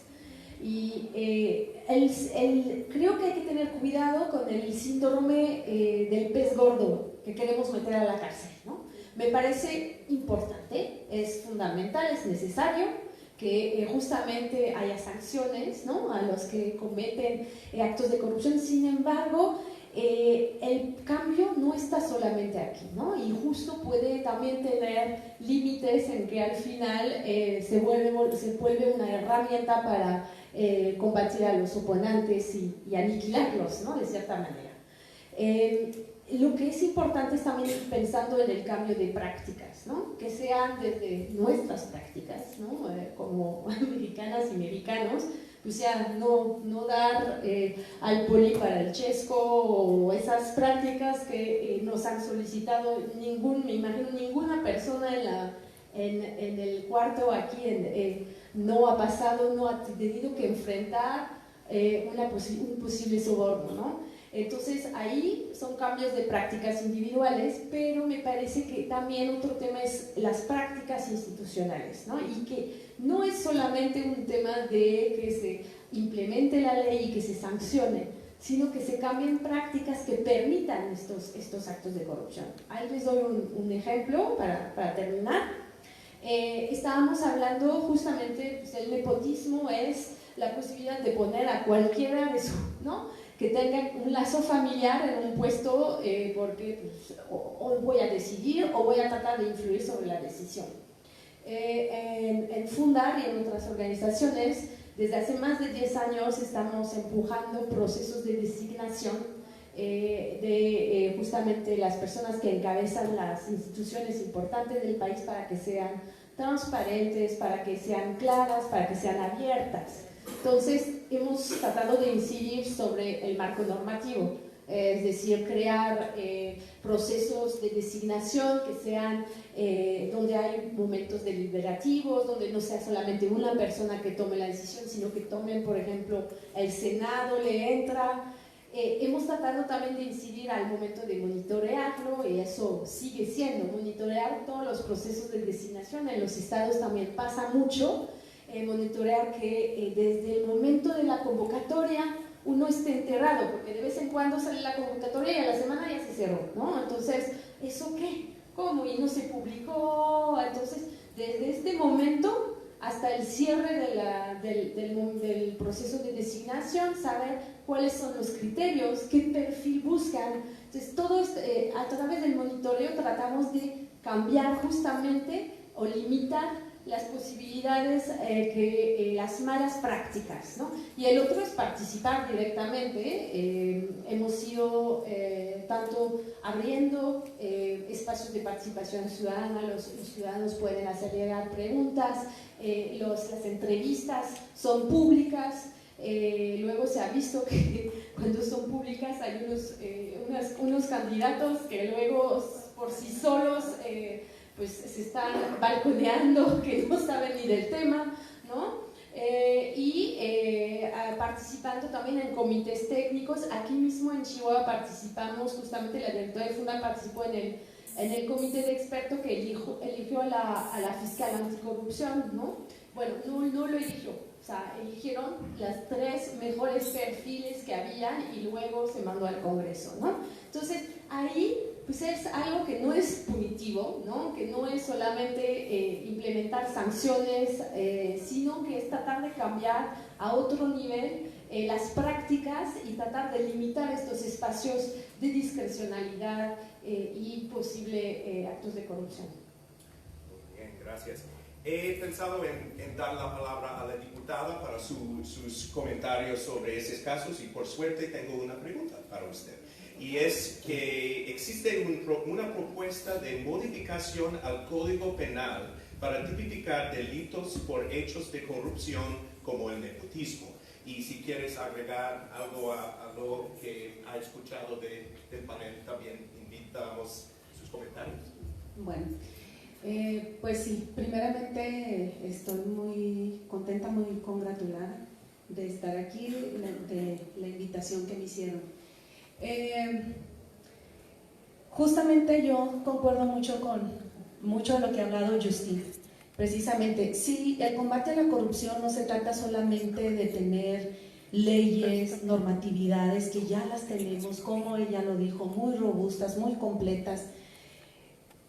Esto se trata de otro nivel, de cambiar a otro nivel, en otro sentido. Incluso mucho de educación, y se escucha muy trillado, educación en casa, educación en las instituciones educativas, en fin.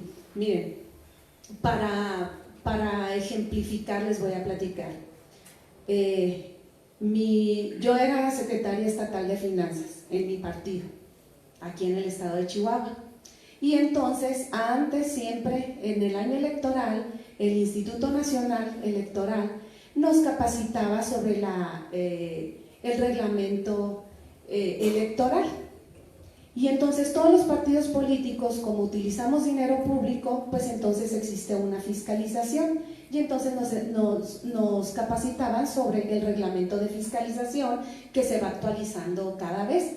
Incluso tenemos un sistema para ahí llevar toda la fiscalización del partido, no solamente en el año electoral, sino toda la vida financiera del partido. Y por ejemplo, existen las sanciones, o sea, cuando el dinero público es mal utilizado por un partido, sí se sanciona, pero precisamente los partidos ya sabían qué malo iban a hacer y cómo iban a pagar las multas económicas que el instituto les iba a poner. Incluso cada vez que íbamos a la capacitación, eso les servía para calcular cuánto dinero iban a destinar para pagar las multas económicas. Entonces, claro que, por ejemplo, la fiscalización a los partidos pues es una herramienta anticorrupción que uno la ve desde lejos y dice, wow, o sea, pues si los partidos están súper controlados en ese sentido. Sin embargo, pues ¿de qué me sirve si a mí me decían no puedes utilizar el equipamiento urbano para pegar tu propaganda de campaña? Porque si lo haces, entonces esto equivale a una multa de tantos días de salarios mínimos vigentes, ya lo saben, ¿no?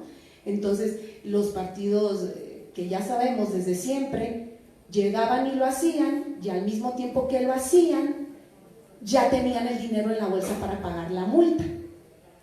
Entonces ese es un ejemplo de que pues sí, podemos tener mucha normatividad, podemos tener muchas leyes, muchas reformas a las leyes. Exactamente, tenemos un sistema estatal anticorrupción nuevo que pertenece a un sistema nacional nuevo, de diseño excelente, uno lo ve lejos y dice, no, pues esto es excelente. Sin embargo, ¿de qué nos sirve si la persona o la institución o la organización al tiempo que sabe que va a cometer el acto prácticamente lo tiene subsanado mediante otras prácticas también quizá más corruptas?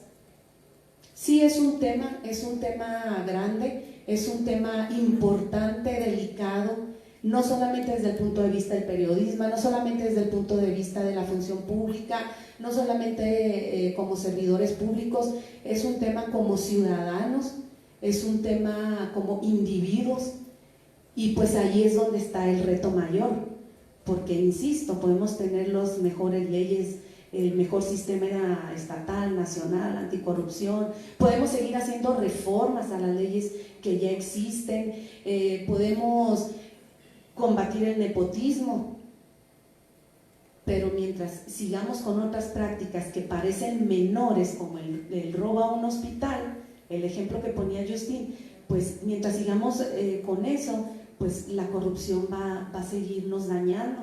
Y el daño no solamente es económico, el daño no solamente es patrimonial, el daño es incluso que inhibe la participación de mucha gente.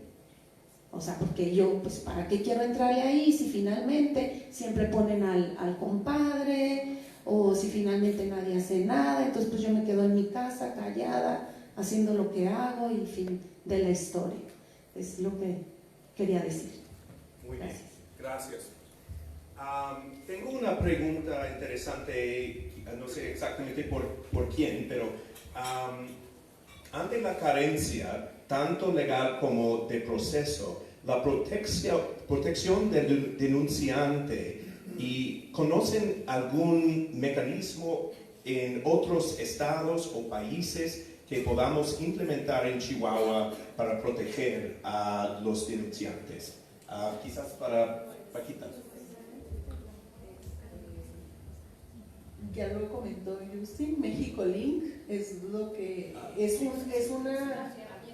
una herramienta que yo creo que es la que encabeza la protección al denunciante.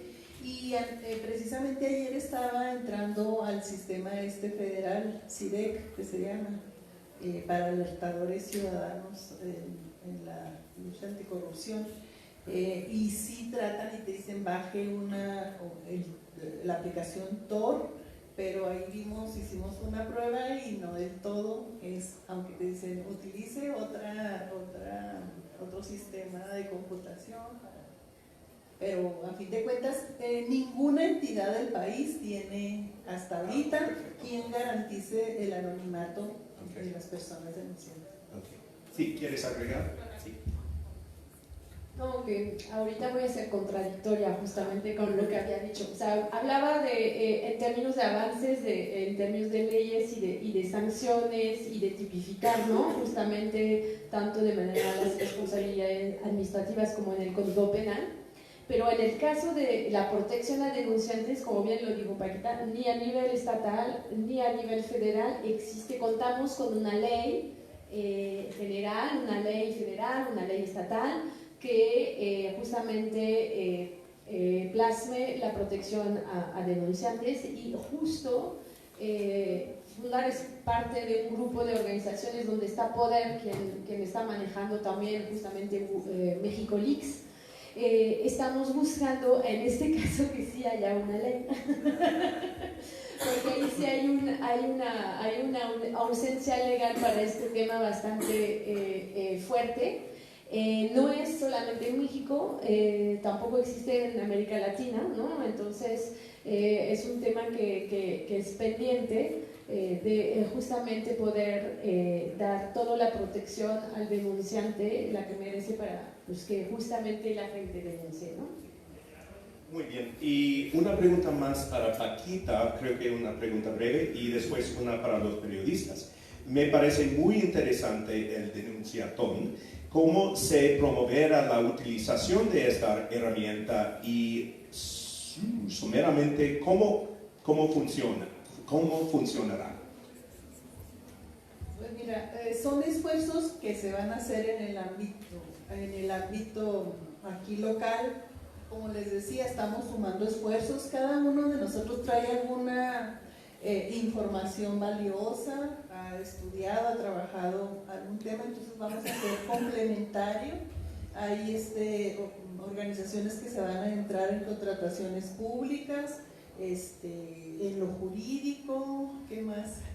Y bueno, lo interesante es que, por ejemplo, la sindicatura, hay órganos que ya realizan su trabajo, la Auditoría Superior del Estado informa sobre los resultados de las auditorías, las observancias que hay, si las solventan, los informes que hace la sindicatura, y en base a ello vamos a ir afinando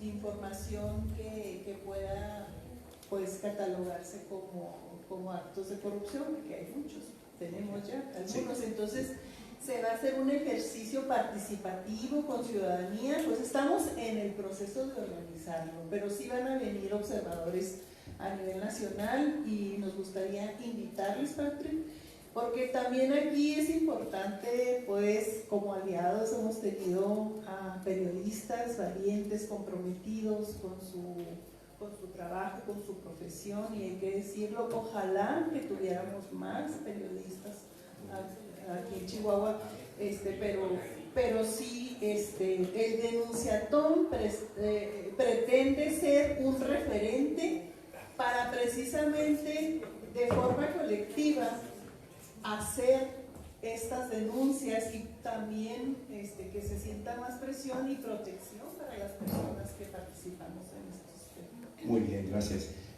Pasa el micrófono a Jorge Luis. Una pregunta sobre los medios tradicionales, medios impresos aquí en Chihuahua y canales de televisión locales. Sus principales programas de entrevistas, noticieros, son totalmente parciales. Y creo que quizás para ustedes dos periodistas, ¿qué podemos hacer para combatir esa tradición de parcialismo de los medios de comunicación? Creo que parte del secreto está en la definición de las agendas de los medios y en el regreso a esa filosofía de que la agenda debe estar ligada con el interés del ciudadano y no con el interés del gobierno en turno. Entonces ahí se regresó a las agendas, pero para eso tiene que cambiar la cultura en los medios. y tienen que cambiar para que desligar la agenda periodística de las obligaciones que tiene el medio con respecto a los anunciantes, sean privados o públicos. Entonces eso es algo que aún es un tema pendiente si no se resuelve. Por eso hay la necesidad de también revisar las leyes de publicidad del país, revisar las leyes de medios, etcétera, para permitir un marco normativo que facilite la independencia de los medios y que no sean sujetos a veces a la coerción gubernamental. Bien. ¿Y Adriana? ¿Quieres agregar algo? No, yo coincido con Jorge Luis. Creo que a veces, sí, al menos en Chihuahua hemos satanizado el tema, varios compañeros, el tema de la publicidad oficial, pero porque no hay una regulación, ¿no? Aquí se compran líneas de los periódicos, al menos eso lo vimos mucho en el gobierno de Duarte, pero también es una forma de financiar. El problema es cuando se compra la línea, cuando es la única forma de financiar el medio de comunicación. Ahí es donde está el error. Yo creo que sería lo que podría complementar de lo de Jorge Luis, porque también no sé, es que sí conseguir recursos para los medios, o sea, no se ha satanizado aquí porque sí ha habido una compra, incluso se han creado medios para publicitar a los gobiernos, ¿no? Entonces también creo que como lectores dejar de consumir, o sea, identificar eso es muy fácil y dejar de consumirlo.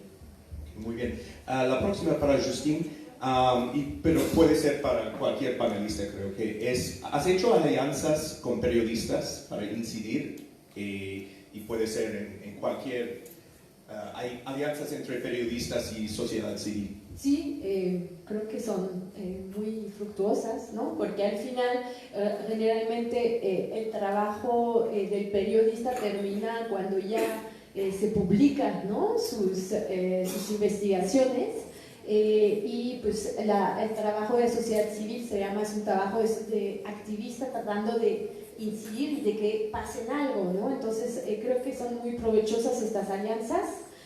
Nosotros, por ejemplo, trabajamos, bueno, una manera es la capacitación. Fundar ya tiene 20 años y era de las primeras organizaciones en trabajar justamente sobre el análisis presupuestario. Entonces capacitábamos a periodistas para que ellos mismos puedan hacer este tipo de trabajo. También, por ejemplo, les ayudamos en consolidar también en ciertas maneras algunas investigaciones. Ahorita estamos ayudando a periodistas de Aguascalientes con un posible tema de corrupción y ayudando a hacer las solicitudes de acceso a la información. Pero también en esas alianzas donde decía que al final nosotros podemos también como sociedad civil vemos información y la podemos compartir a los periodistas y los periodistas pues hacen su trabajo y nosotros, nuestro trabajo es tratar de hacer cambiar las cosas. Por ejemplo, lo que pasó con privilegios fiscales, el tema de las condonaciones y cancelaciones de créditos fiscales, desde cada gobierno cancela, condona impuestos, ¿no? Y esto antes no era transparente. Entonces, Fundar trabajo mucho en que primero sea transparente y no logramos, ya se logró, pero todavía había una zona de sombra, no sabíamos qué había pasado en 2007, de 2007 hasta 2015, cuando pues, ya supieron, el año pasado por fin, el SAT entregó la información y ahí nosotros pusimos la base de datos, pero los periodistas nos ayudaron un montón porque era tanta la información que no terminan de ver y de encontrar cosas en estas bases, ¿no? Y ahí se complementa muy bien porque al final los periodistas agarran estos temas, también lo ponen en el ojo público, lo ponen en la agenda. Y lo que se ha logrado con este trabajo es muy bonito, porque no es solamente que sea transparente, sino que el mismo presidente ya mandó pues una iniciativa para que justamente ya no sea posible las condonaciones, ¿no? Y ya se está quedando en la Constitución, ya hubo un cambio constitucional para cambiar de práctica. Entonces me parece que es fundamental y tenemos que cada vez trabajar más en conjunto. Muy bien, gracias. Bueno, una pregunta final para cada panelista. Podemos empezar con Adriana. Y hemos hablado mucho de los problemas de la corrupción, sobre todo en cuanto al nepotismo, conflictos de interés y tráfico de influencias.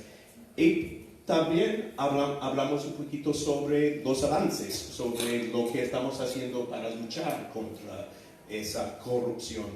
Quiero preguntar a cada uno de ustedes si son optimistas, pesimistas o una mezcla sobre el futuro de la lucha contra la corrupción en México, que siempre ha sido un problema muy grave, pero estamos avanzando. ¿Tienen optimismo para el futuro, Adriana? Sea honesto. Yo creo que sí, hay pasos importantes, hay ciudadanos que se están interesando y están involucrándose, vemos reporteros que queremos hacer un cambio también. Veo el camino difícil y lento, pero como lo decía ahorita, yo no estaría aquí si no pensara que se puede hacer un cambio. Entonces, no sé si me va a tocar verlo a mí, pero yo creo que estamos haciendo un avance. No, de verdad sí creo que sí se puede hacer un cambio. Va a ser lento, pero sí es posible. Pues parece que en general los mexicanos ya están más optimistas, porque justo hoy salió el índice de percepción, ¿no?, de corrupción, de transparencia mexicana, y mostró que hubo una pequeña mejora. También el año pasado en las cifras ya hay pequeñitas mejoras. Yo creo que hay una impresión por el momento de ver que tenemos un gobierno que en efecto ha puesto el combate a la corrupción en el centro de su agenda. Se han hecho cambios de leyes. Ahora yo creo que habrá que ver cómo todo esto se va a implementar. Entonces, por el momento parece que en general en México hay un poco de optimismo. Pero yo creo que también es una batalla muy larga, como decía, es también un cambio de sistema, casi. Entonces es un trabajo mucho más profundo, lento, pero pues quiero ser también optimista con todos. Muy bien, gracias. Paquita. Así es, pues es que la esperanza nunca muere. y sí tenemos un cambio en un gobierno federal que ha puesto como eje central la lucha anticorrupción, pues la corrupción como este cáncer. Y bueno, creo que en ese sentido pudiéramos tener esperanzas, pero no va a llegar como varita mágica ni por decreto presidencial. Tiene que ser el trabajo diario que todas y todos con la participación podemos contribuir. Nada se nos va a dar de fácil, tenemos que incrementar nuestra participación en los asuntos públicos, tenemos que sumar fuerzas, hacer redes, hacer alianzas, porque este camino es muy largo. Gracias. Igual, Luis. Una cosa que se me ha faltado reconocer el trabajo de las juventudes de aquí de Chihuahua, que han participado activamente y que en esa, pues, y por ellas y por ellos mantengo viva la llama de la esperanza. Un aplauso para ellos.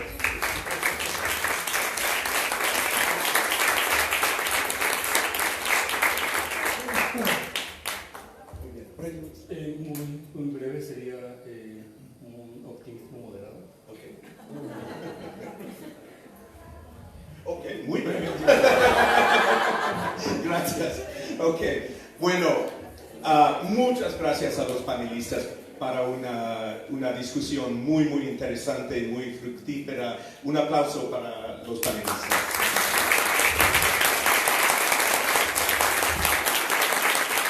Y gracias a la diputada por asistir, por ofrecer su opinión y sus comentarios sobre el problema muy serio. Gracias a todos ustedes por las preguntas. Ojalá que hubiera podido incluir a todas, porque son excelentes. Y gracias por participar, porque hemos hablado mucho de la importancia de involucrar a la ciudadanía en la lucha contra la corrupción. Y por asistir aquí, por tener interés en lo que están haciendo los panelistas, eso indica que tenemos una población que quiere cambiar, que quiere participar en la lucha. Gracias a la iniciativa Sinaloa por organizar esta conferencia. Ha sido muy interesante para mí. Y bueno, a menos que Silver quiera decir algo. Ok, muy bien. Gracias. Agradecer también a los integrantes del CPC. Sí, claro. Gracias por participar también. Muy bien, gracias a todos y nos vemos. Seguimos en la lucha.